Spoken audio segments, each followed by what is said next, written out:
up, everybody? You got it top. Now let me give you guys some tea. So I'm gonna try and summarize this one and make it as fast as so. I'll try and just brush over it. Right, we're going to story ndefu. Lakini we joke inunua gari, be very careful. And I want to speak about someone called Clinton Githinji. Anauza gari pale place inaitwa Deal Gari. Okay, sijui kani kampuni yake ama anafanya kazi hapo, lakini ndo jamaa mwenye alinikaribisha jiji. This is January this year. Okay, so I'll make the story very fast. So I decide to get another car. Okay, so for my birthday this June I was to get an S-Class. All right, so of course kazi yetu ni ya kuchanga changa. So I'm like, okay, what do I do? So nianze mapema. So I get a Benz, an E-Class, and then nichange change nikilipa nini, then I trade it in for another one. Ivo. That's the way it works. That's the way I've gotten all my cars. Okay. So Clinton sent me a G-Wagon from nowhere. I was just shopping. Actually, Muli had sent me another Benz that I saw someone else had bought, but story for another day. So Muli had sent me that car, and I was like, no, I don't want a hybrid. I don't want an S350, nini. Me, I want S550. This my specs. I want it white on black, nini, and stuff like that. So I was like, okay, I'm gonna get it later. So from nowhere, Githinji sends me a G-Wagon. I'm like, hey, this G-Wagon is expensive. I don't have this money. He's like, oh, what are you looking for? Then I explained the vision to him. He's like, cool. I'm going to Costo to sell this G-Wagon. I'm gonna send you a couple of options. I'm like, cool. Gets to Costo, sends me a couple of cars, nini. Then I see one Benz that I like. I'm like, okay, cool. I'm gonna take this one. So what do we do? What's the price? It tells me the price. I'm like, okay, cool. So I'm gonna do 50%. Then the rest I'm gonna spread it out in a couple of months, 6 months. He says, cool. I say, okay, cool. Send the contract. Kidogo, the guy does not send the contract. Then I decide to call my wakili. I'm like, hey, wakili ni aje? So I'm getting this whip, nini. Send the contract. This the guy is like, I even know this guy is the one who sold me my C200, nini. I'm like, oh, okay, cool. Then if you know it, then it's better. So get the contract ready, nini, send. Wakili makes a contract, sends a contract. Clinton receives it. Clinton's like, hey, mazara karaka maze tumado, nini, maze tumalize, nini. I go to the bank, I send the 50%. The 50% pia shilingi mbili is okay, man. All right, so I send the money. Then once I sent the money for the deposit, that is now where now shit hit the fan. That is where now a lot of things started happening. All right. So first the guy told me, oh, you need to send some money for the trackers. No standard procedure. I'm like, okay, cool. So I sent some 20 G's for the tracker. Oh, and my money, I sent him some money. I don't remember how much it was because it's January this year. Then he's like, send money for fuel. Yes, because now I'm gonna drive back with the car. And I'm like, okay, cool. So I send the money for the fuel. So this guy apparently, so he never sent the signed copy of the contract to my wakili. Then my wakili also trusted him because he's someone they've done business with before. Hi. So wacha nisikimbie mbele kwa story, wacha ndudi nyuma. So the guy takes the car from the showroom and the guy disappears. Okay. So 2 days we're looking for the guy. I'm calling the guy, he's not picking. If he picks, nikudimane jo na kama unajua ni nini. It's like, oh, send money for the service of the car. I'm like, hey, yo, I have my guy who brings me motifs from Costo. So the guy's gonna pick the car, service it, nini. Then if he can Nairobi, ndio sasa tuipelekesa proper service. Like, oh, but now insurance, nini. So I call my insurance. I'm like, hey, ni aje have this car, this is the value, nini was the insurance, okay, this, nini, boom, send. So cars insurance, I've sent fuel. Ule msee anafaa achukue gari anaitwa Ali. Achukue gari enda afanye service ya quick so the guy can drive it Nairobi. All right. What does the guy do? The guy decides to disappear with the car in Costo for like, I think 2-3 days.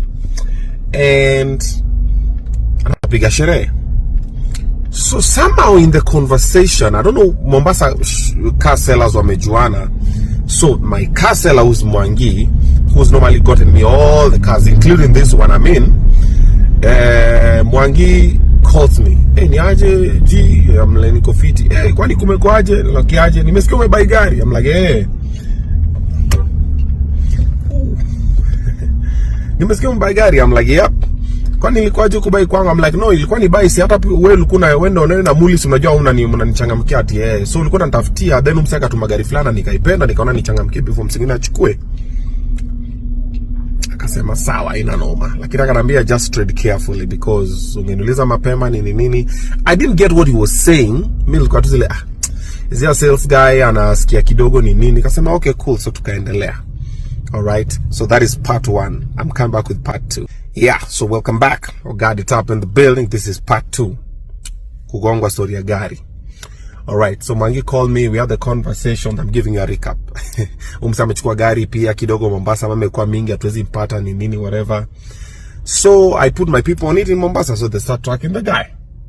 So nafuta gari, naona gari imeenda sijui wapi, sijui kwa bagani nini. So apparently kwa showroom pia alikuwa amempatia I think like 40 G's and above, something like that. And some money I've also given him as well, for facilitating the sale. So my guy finds this guy in an Airbnb. So gari kwa parking, atumia picha ya gari kwa parking. Then umsi ako kwa Airbnb, ameka kwa stairs, amewaka mbaya. I still have that video until now. Amewaka maza, amekaa hivi kwa stairs, maza amevaa kinyasa, I think na top ya black. Amekaa hivi man. So I'm looking at this guy, I'm like, yani mimi nangoja gari na umse ameenda. I'm like, so nikamwambia umse bwana angalia kama kuna key hapo nini, ana key. We're like, sasa tume kama key imepotea sasa. Sijui nini. You know most of these pre-owned vehicles zinakuwa sometimes na key moja, and then kutengeneza hizi key za gari hii Benz nini zinakuwa bit is not that cheap. Okay? I'm like, mambo gani haya? So they tell me hapana, kwa tu sawa wewe mwache tu nini, si first time anauza magari nini, so akiamka ataorganize. So kidogo the following morning kitu was it 10 AM or something, tunaona gari imechomoka. Tumefuata kwa map, the guys of the showroom and myself. Gari imechomoka, gari inaenda. Gari kafika mahali between, so kutoka Mombasa mtu anafikana na Mtito ama Voi, there's one place that you get to first before you get to the other one. So between those two places there's another place again. Gari lika hapo for 2 hours. I'm like, this is not Mtito, it's not Voi. Why is the car here for 2 hours? So I just started thinking, maybe vitu zinabadilisha kwa gari ama whatever. I'm like, okay cool. So nikapigia Ali ni aje chukua gari sasa ondoka Mombasa, fuata gari iko place fulani, kufika place fulani nipigie na kwambia ndio uchukue gari nini. So Ali starts coming. So Ali amechomoka hivi 30 minutes into the trip. Ali akishachomoka Mombasa, ile gari pia imetoka. Inaenda. So kidogo nani akani text, "Tuma pesa ya fuel, Clinton." I'm like, huh? Pesa ya fuel? What do you mean pesa ya fuel? I sent you pesa ya fuel, mimi nifikishie gari jinsi ambavyo tulikuwa tumeelewana. Boss, tuma fuel kama unataka gari ifike. Sema stumi. Kidogo, I think it was Voi. So sasa amefika Voi, yes. Kidogo gari imechomoka. So gari imechomoka because you know now the cars are tracker, so I can see it on my phone, because when I call the showroom wakaambia mtu waka ni wekea, akaniambia download nini tuka install. So mimi naiona, showroom anaiona. Alafu sa showroom ananiambia no, you just get the car there. Sijui ni wacha niseme jina ya showroom. Okay? So gari imekuja. Gari kufika Mtito Ndei tunaona gari kwa Mtito Ndei imekaa kitu kama 1 hour. Gari imekaa Mtito Ndei na sasa Ali bana nakuja. Naona gari iko Mtito Ndei police station. I'm like, mambo gani haya? Gari iko Mtito Ndei police station. Like, ameenda kusalimia mtu, alikuwa ampea mtu lift, amefanya nini, amegongana, bad accident, what's happening? Is he okay? He's not picking calls then. So showroom nini masimu nini kapata OCS Mtito Ndei nini kupiga simu, mambo bosi nini ya Obinna, mambo Obinna nini, kuna gari yangu nimeona iko hapo, what seems to be the issue? Sasa huyu jamaa apparently amedrive Voi, amefuel Voi na ka drive off na hajalipa. I'm like, huh? Yeah, sasa umse amefuel Voi aka drive off na hajalipia mafuta. I'm like, god damn. So solution tu sasa alipia mafuta sijui nini, alafu pia unajua polisi nini whatever. Of course he has inconvenienced the police. So apparently when the guy was asking me for money for fuel in Voi, he actually needed the money, and the money I had given him, and the money the showroom had given him, and the other money for the fuel as well that I had given him, zote alikuwa amefanya nini? Amenyorosha sherehe, amepiga sherehe. Na hata ile pesa alikuwa ananitisha ya kuservice gari, ile alikuwa ananiambia, "Oh, tuma pesa ni service gari atafikani." Alikuwa anataka kuchukua ndio aninyoroshe. So I did not send it. Na pia akupelekea Ali gari. So I speak to the guys, I'm like, "Okay, cool. So what's gonna happen? Let him deal with this shit. My other driver is coming, akifika mtampatia gari, alafu akuje nayo Nairobi." All right? So this is the end of part 2. See you in part 3. Aya, so Ali amekuja, akafika nini, Ali akaingia police station nini, akachukua gari kwake, akachomoka. So kuchomoka PSG akatumia pesa na nani, akalipa sio cash bill ama whatever, akachomoka. So amechomoka na nani? Amechomoka na Ali. So mimi nikapigia Ali, ni aje, mzuri sana bosi, ndio nimechukua gari sasa tunakuja." Nikamwambia, "Mnakuja na nani?" "Mimi na Clinton." Nikamwambia, "I don't want him in my car." Ashuke, achana naye, apambane kivyake. Umsame ni tesa kutoka sijui, I think I paid for the car, I think on Friday or Thursday, and this was like I think Sunday or Monday. It took a couple of days akipiga sherehe. I don't remember exactly how many days. Yeah. So I said, "Okay, cool. What's gonna happen?" All right. So I said, "Staki umse akuje kwa gari yangu." So umse akashuka. After like 5-10 minutes aliana napiga, ananiambia, "Boss, hii gari sio nikifika Nairobi." Anambia, "Kwa nini?" Bwana, gari kidogo shida. Miguu, sijui mguu imefanya nini. Rimu kidogo kakunjikana, mguu imefanya sijui nini, na pancha hii, sijui bumper kafanya nini." Anambia nitumie video. Akatuma video. I looked at the camera like, "Oh shit." So miguu, the front kuna, so if you look at my Benz pale mbele kuna kaka kitu ka shiny yako hapo kwa nose hapo chini kama imevunjika nini. I'm like, shit. I'm like, okay. Haya, nikamwambia atafuta garage hapo alafu tuone utafanyaje. Sasa akatafuta garage, wakafungua nini miguu akatoa, sijui akafanya nini kachomelewa, a lot of things. So apparently now the tires that were on this car were not even the same that me had seen in the picture and everything. And if I have the time, probably I'll share like pictures of my Benz when it was in the showroom, the way it was fire. Okay, so akatengeneza nini, katuma doni nini, akakuja Nairobi, gari kafika nini. Was I in Nairobi that time? Ama was I having a show? Because I remember when I just went home, then nikapata gari kwa parking. Yeah, then after that one, now my Nairobi mech took the car to do everything, and the services and everything for that car costed me around 400 G's. Okay. So later, now it starts hitting me. So I find out the way Clinton had told me about the car, because I did not go to Mombasa. I sent someone, but ilikuwa msemenye pia Clinton alambia, kauna trust tu jamani nini, nikasema okay. So what Clinton had portrayed about the car wasn't true, ama kuna tu vitu zenye either aliharibu ama alitoa ama whatever. I don't know what happened. I wasn't there. Okay? So sitaki kumwekele hiyo story. However, the condition of the car and the condition that it was on the showroom was not the same. So I start talking with the showroom nini. So nime complain this story whatever nini. So imefika towards the end of January now, when I'm supposed to make the first installment for that month for the next 6 months. Then I make the first installment, and then I think the showroom guy asked me, is like, balance when? Can be a C balance for the next? I can be no. So you're supposed to pay 50%. Then the balance is supposed to pay them in 2 equal installments. Okay. Then even the amount of the car, amount ilikuwa nimeagree na Clinton. Showroom kumbe hawajui your amount wanajua ni different, and it's way more than the amount I'd agreed with Clinton.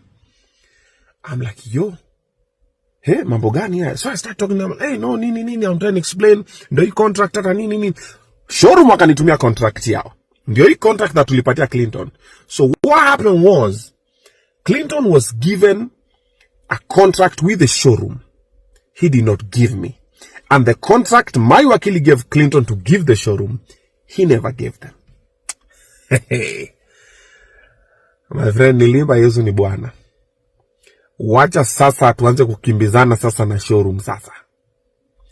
oh, sisi tunataka pesa yetu nini. I'm like, hey man, this guy was your representative. Kwani gari kitoko huko ikifika hapa mko amejua nani anabai nini whatever. So it was an oversight on my end, on my wakili's end, on the showroom's end. I'm just like, oh shit. Clinton picks you mpaka saizi until now. That guy bought it in January. Until now he doesn't pick calls, whatever. Oh, by the way, his matter is with the DCI. And somehow his phone is just off. They've been tracking him down. Clinton, I know you'll see this. Yeah, I'm looking for you, G. And my time will come. So, they've been tracking him down. His phone is always off. He's always constantly somewhere. Mara kuzui na Rumoru, wako wapi. Nini. Time wana triangulate, wanapata nini. He's always operating on WhatsApp. So, showroom tukaanza kuvutana nini. Wacha sasa nianze kukazana sasa kulipa sasa. I'm like, yo. Sasa showroom akanambia, ni aje sasa sisi hii ndo agreement yetu. So sipolipa hii now we're gonna take back the moti. I'm like, So nishalipa 50%. I've spent over around 400 G's remaking this car. You see? So the balance is even way less than what. And then you're taking as who for who? Where? Nakwambia sasa mambo sasa ikaanza kuwaka. The next part loading, during the next part gani 1, 2, 3, maybe 4 loading. Wacha nimalizie hapa because of time, but next. Welcome back. I think this is gonna be the last part of this mini TikTok IG FB series. All right. So, where was I with the story? The showroom. Yeah, tuanza kimbizana showroom. Hey, nikamwambia showroom, listen. I'm not saying I can't pay. I'm not saying I don't want to pay. But the reason why I told Clinton I'm gonna pay like this because that's what I'm capable of paying, so that I can also still do the others, recurrent expenditure, pay my bills, pay my staff and everything. So right now, for me tell you, I'm gonna get like about 2 mics somewhere, boom, shika. So let's agree. Showroom, oh, pressure. The other day, my bro is in town. Showroom wametuma wasewa kurepossess. So my bro in town with the car. Oh, tumetuma tuchukue gari. Alafu sijui akaongeza sijui amount sijui ilikuwa sijui how much was it? Some ridiculous amount of money. Sijui for ribo. Wakanipigia ni aje? Hawa sio kuna wasio wako hapa tawa anasema hiyo je gari. Nikamwambia uko wapi? Sijui Nation Center hapa. Nikamwambia usitoke ndani ya gari. Give me 5 minutes. Munez, Omosh, Nani, Teke town. This is happening. Wakafika. Oh, and my bro and my dad by then in the car. I think my dad and my mom. Nakwambia acha kina Munez wafike. Iliwaka. Iliwaka nikamwambia hey, let's just go to court. Let's go and get this matter before a judge and see, because okay, so what also normally happens is this. So some showrooms in Mombasa are very hostile, even in Nairobi, showrooms generally. So you also need to be very careful. So they will give you a unit and then they start changing the terms on the contract to suit them. And these terms are meant to frustrate you. The same as some of these loan companies. Most of these loan companies, by the way, they're not in the business of giving you a loan. They're in the business of repossession. So they give you a loan, then you just default once and then they get back. That's how they make their markup and they make good money. Okay, so their business to frustrate you. And some showrooms are like that. So at this time, I was like, Nikama Clinton is in cahoots with this showroom, so they want to frustrate me. Yes, you as a can. You can be the matter is the DCI. Even DCI called the showroom. They're like, hey, yo, this and this is what's happening and this is what we are doing. So head to DCI Mombasa and have this. They never went. My wakili is like, okay, let me talk to your wakili. Oh, they don't want to go. I'm like, oh, nikambia sawa. So nikekagari kwangu nikamwambia haya. So I started operating a lot with the Benz and I was like, kuja samu nipate nayo kuliko mpate nayo someone else. So like my bro can use the range, whatever. So me I was in the Benz waiting for them to come. They find me because samu kinipata nayo sasa patachimbika sasa. Mbogi yangu ya maboda na nini sasa mambo iwake sasa. But it was an interesting occurrence and somehow nikangangana nikalipa. I even paid the extra amount of money hizo zenye nani alikuwa ameweka hapo, zenye Clinton alikuwa hajaniambia za showroom. So I paid extra above and beyond. And what else happened? I finished paying. I got the logbook transferred and everything. Nini got cleared. What else did I want to say in this story? Got the logbook. I I've forgotten what I wanted to say in that story. However, lesson learned. For anybody who wants to buy any property, whether it's a car, whether it's a house, whatever it is that has some money some money to it, be very careful with the contract that you have. Read it. If it's a car, ensure a person you trust goes to the showroom, signs, rubber stamps, and you agree on the terms, because wanageuka, na wakigeuka wanakwacha motoni. Wakikwacha motoni, sasa unabaki hapo uko tu zile za okay. Yeah. So myself, I learned the hard way, and I paid the price dearly, and now I know. Now I do better. So any other person out there who wants to deal with a guy called Clinton Gidinji, who works at or with or for, or who owns Dilgari, be very careful. He's a very slippery fellow, and I'll have my day in court. All right, we out. I hope this teaches someone something.